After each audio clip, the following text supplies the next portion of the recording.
Hey guys, in this video I want to talk about leaky gut, IBS, Crohn's, and vitamin deficiency. What happens is that a lot of people get damage in their intestines from antibiotics, from viruses, from certain microbes, and the little tiny hairs or cilia or roots in your intestine become damaged to the point where you don't absorb like you did anymore. So like in a little plant that has the roots, your intestines are the roots, just like a plant that absorb the nutrients. So one of the biggest things that doesn't go in is something called bile, B-I-L-E. That's like the detergent that helps dissolve grease and pulls in fat-soluble vitamins. So if you're consuming food and the bile gets released and it doesn't get absorbed in the small intestine, but later down in the chain of intestines, because you have like 33 feet of intestine. So let's say it finally gets absorbed way down there. That can be the wrong place to be absorbed, and it can create a problem like an excessive laxative in that you have diarrhea, bloating, cramping, because the bile can even act as a toxic thing. Normally you would reabsorb about 95% of all your bile, okay? And it goes right back to the liver through the lymphatics, and then it recycles. Well, with these conditions, you will be losing all your bile.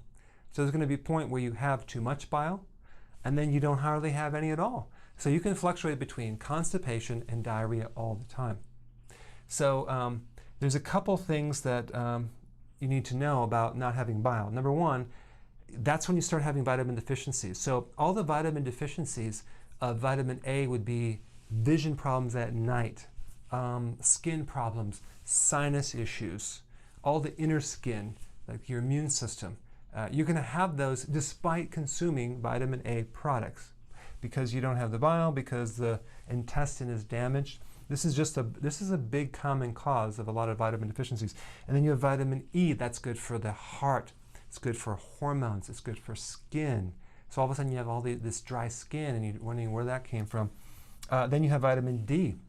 Vitamin D helps the absorption of calcium and magnesium by 20% in the small intestine. Well, if it's damaged, if the lining of your intestine is damaged, you're not going to pull in that vitamin D.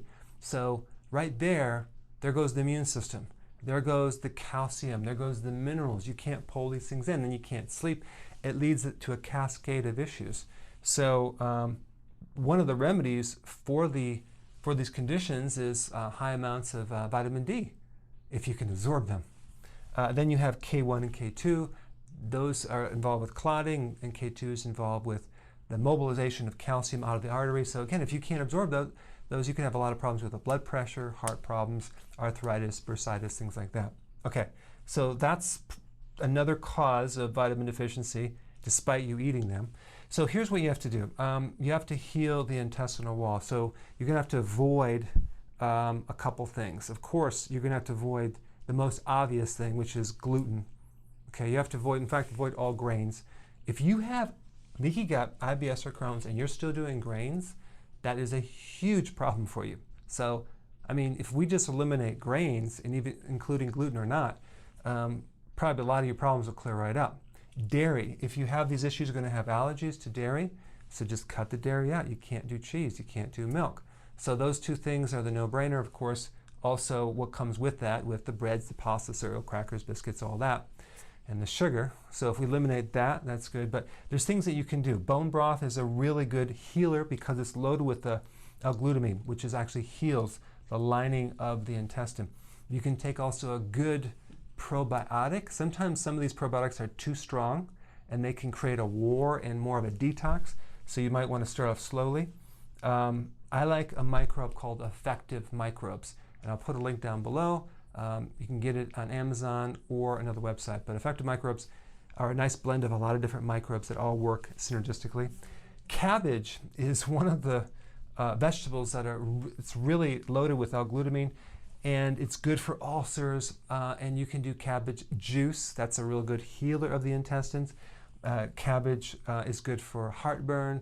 You can take it in many different forms. You can cook it, steam it, you can eat it raw, but you may have a problem with it raw, so you might have to steam it. And that includes avoiding too many foods with too many fibers too, because fiber could irritate and overwhelm the microbes. So this whole thing with you even doing a kale shake blended could be a problem. You might not be able to do that because you don't have the microbes yet to be able to pull it off. Pickle juice seems to be a real safe thing, good for the intestines. Anything with lactic acid like kombucha tea would be good. Apple cider vinegar would be good for some people. Ghee is clarified butter. That's also good if it's grass-fed. That has some fat-soluble vitamins, especially vitamin A, because what we don't want to do, we don't want to avoid too many of these vitamins, because since you're deficient in these nutrients, you're going to have to consume them in larger amounts for something to go in there. I mean, we're not going to just avoid those nutrients, so we have to put them in somehow. So then in green juices, that will provide chlorophyll to help heal the inner skin. The wheatgrass juice is the best because it has a certain hormonal growth factor in there that's really beneficial to damaged skin.